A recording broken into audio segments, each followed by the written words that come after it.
La rue. La rue au flanc du rack serpente resserrée. Les filets font de longs treillis sur les maisons. À tous les coins la mer, fermant les horizons, fait trembler sur les murs une bande azurée. La bonne odeur de l'eau monte avec la marée. Les hommes dont le cœur brave en toute saison, l'océan, qui jamais ne donne ses raisons, passe, les couteaux aux mains et la tête assurée. Parfois, par une porte entr'ouverte, on peut voir, auprès du vieux bahut luisant de chêne noir, le berceau d'un petit qui n'a fait que de naître, et que berce d'un bruit mélancolique et lent, dans l'ombre triste, loin de la seule fenêtre, l'aïeul au coin de l'âtre, immobile et filant.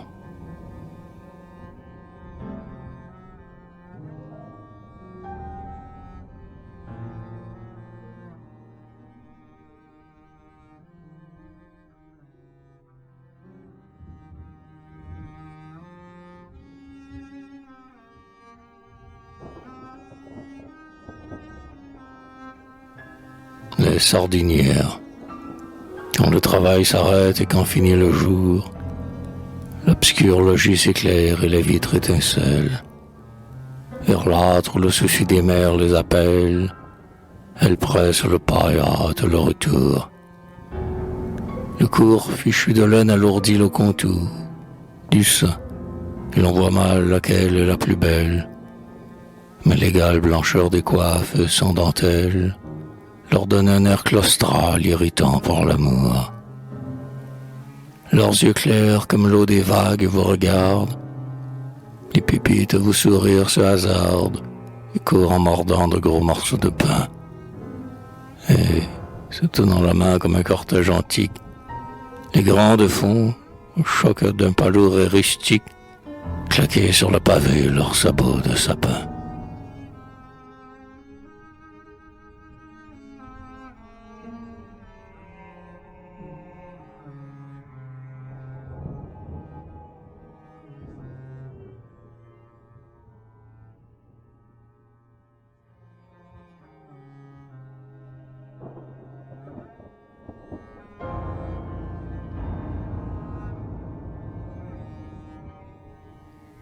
Le lavoir. Une source descend de la roche brunie. Les fils de plomard viennent laver au bas. Au cou vif des battoirs se mêle le fracas que fait le flot, et c'est une forte harmonie. Comme devant l'autel sur la dalle bénie, à genoux sur le roc, les pieds nus et nu-bras, les filles aux yeux clairs ne vous regardent pas. Leur visage est pur comme la mer unie. Lui, en long fil parmi les galets blancs, la source fait un doux bruit de grelots tremblants, que l'océan bientôt étouffe sous sa lame. Les femmes qui sont l'agrage du tableau se penchent, laissant mordre au matin qui s'enflamme, leurs beaux bras ruisselants de gouttelettes d'eau.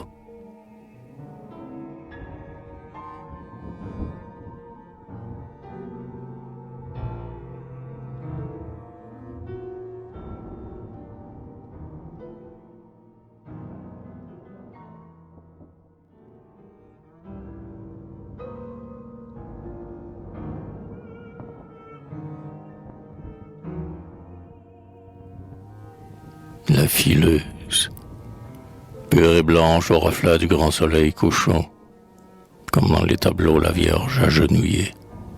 Elle hâte du doigt la lente quenouillée, l'œil pensif la tête avec grâce penchant. Près d'elle son chien dort, grandeur et point méchant.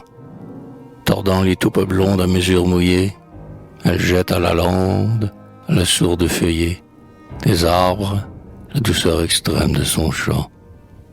C'est un vieillard traînant, mélancolique, vague, qui fait songer aux voix mourantes de la vague et répète le rythme en des couplets très lents.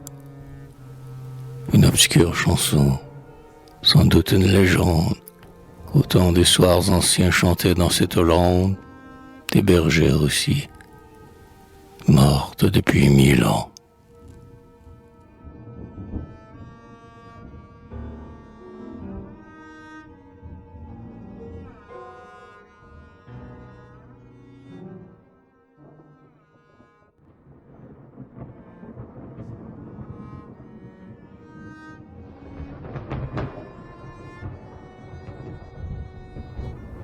Comme un fond d'outre-mer de vieux maître allemand. Les uriniers des flots encadrent son visage. Et parmi l'âpreté du rude paysage, l'enfant épanouit son corps frêle et charmant. Le regard plein de vie, ouvert naïvement, semble un ciel de printemps où la lumière nage. La lèvre un peu serrée et fine pour son âge se ferme dans un grave et court étonnement.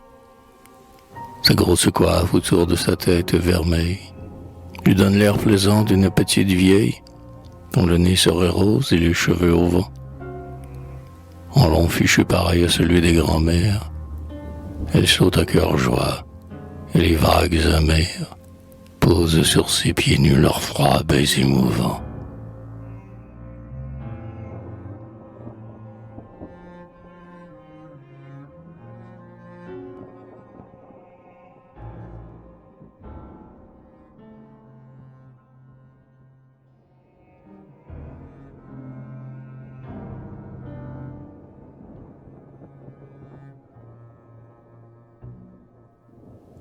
La fontaine.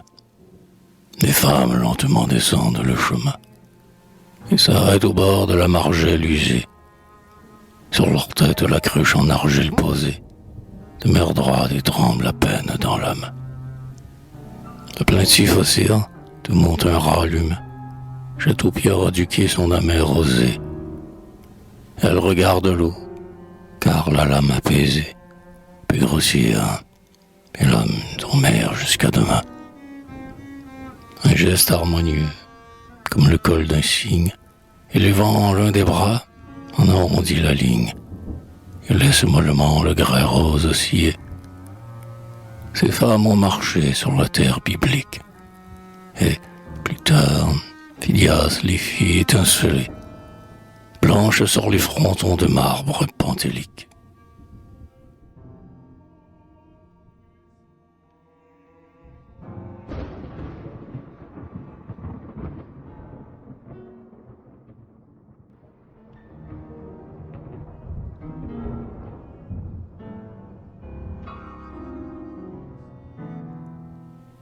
La lande, la ligne impérieuse et fauve de la lande, change d'aspect et forme au-dessus du flot clair un golfe harmonieux de verdure. Dans l'air court un parfum mêlé d'algues et de lavande. Des barques de pêcheurs semblent en longue bande, un vol silencieux de blancs oiseaux de mer. Tout est calme, le vent retient son souffle amer. Et la lune au couchant se lève toute grande. C'est ici-bas que sont les paradis charmants. Un tout petit ruisseau sous les saules dormants cause, malgré le bruit de l'océan farouche. Loin de ces purs coteaux jusqu'à l'eau oubliée, la lumière fuyant frissonnante se couche, vague orient des mers qui roulent sous nos pieds.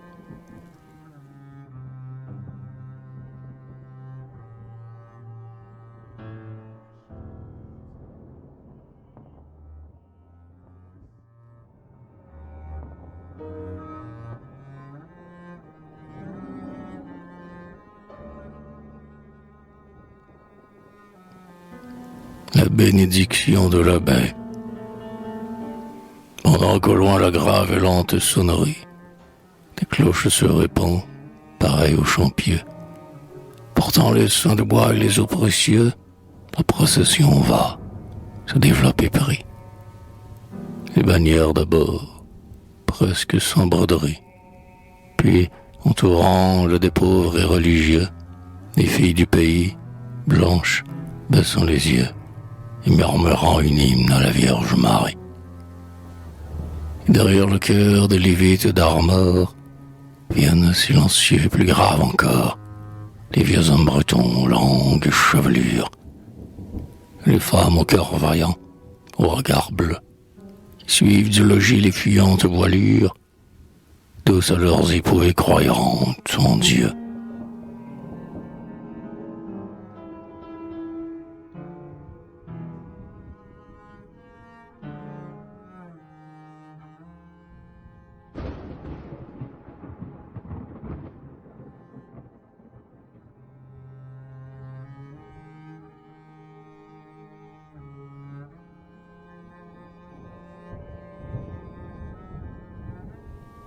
La petite maison.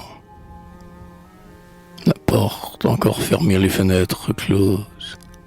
À peine la maison sort des taillis couverts.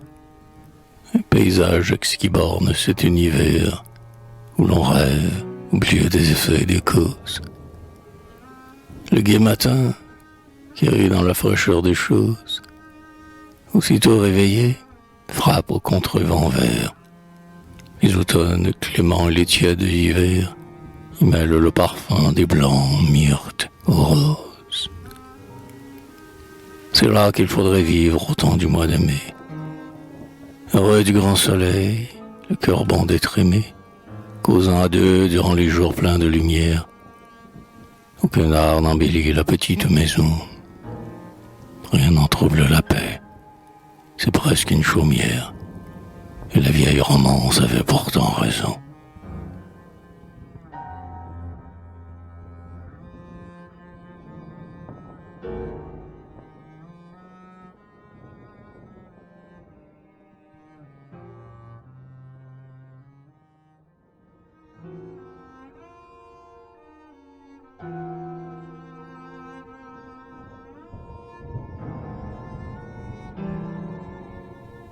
À la nuit, derrière le brouillard blanc comme une fumée, la lune, œil endormi qui se souvient du jour, me sourit. Sa flamme embellit le contour du bois où sourdement court la sève embaumée.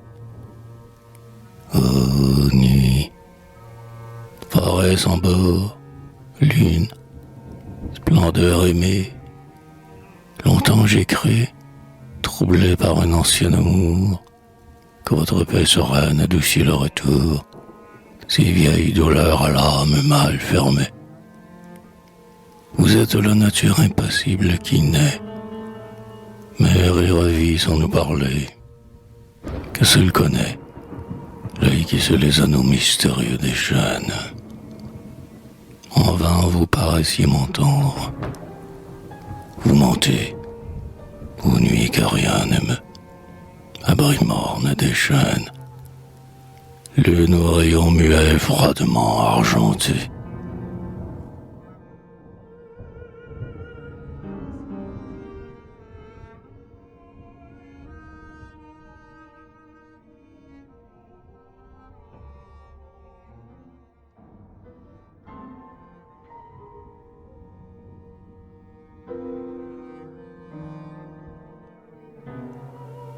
Le long cours, avant l'amour fatal de ce qu'on ne sait pas, je tends vers l'inconnu les forces de mon âme.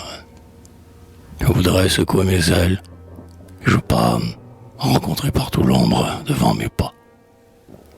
Les étoiles vont les rêves d'ici-bas, ne peuvent point m'ouvrir le secret de leur flamme. Il est terre infini que mon désir réclame, vaincre ma pesanteur et soulever mes bras. Ici, t'entends la mer qui menace et qui gronde, droit devant moi, j'allais chercher un nouveau monde. Lorsque, l'œil meurtri, j'en aurais fait le tour. L'immuable circuit qui mesure l'espace ramènerait mon œil avide au même jour, inflexible et marquant l'ombre à la même place.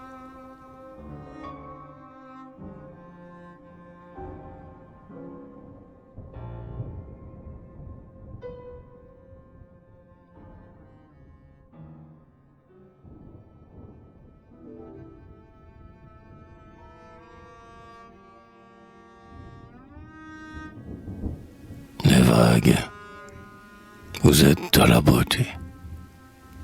vers la pure Ionie, c'est de vous que naquit Vénus au temps des dieux. Et vous avez formé son corps victorieux, votre onde mobile à la lumière unie. C'est vous, près des vaisseaux, qui faisiez l'harmonie, des sirènes charmant les Grecs mélodieux, et reflétiez l'effroi des grands temples pieux, le sonium au bois sacré de l'Ozonie. Bien que l'âge est passé des vieux mythes charmants, qu'au sein de vos flots soulevés ou dormants, la raison ait tué la chimère sacrée. Au fond de votre abîme impénétrable et bleu, l'âme malgré soi cherche et regarde attirée. Si dans cet autre ciel on ne verrait pas Dieu.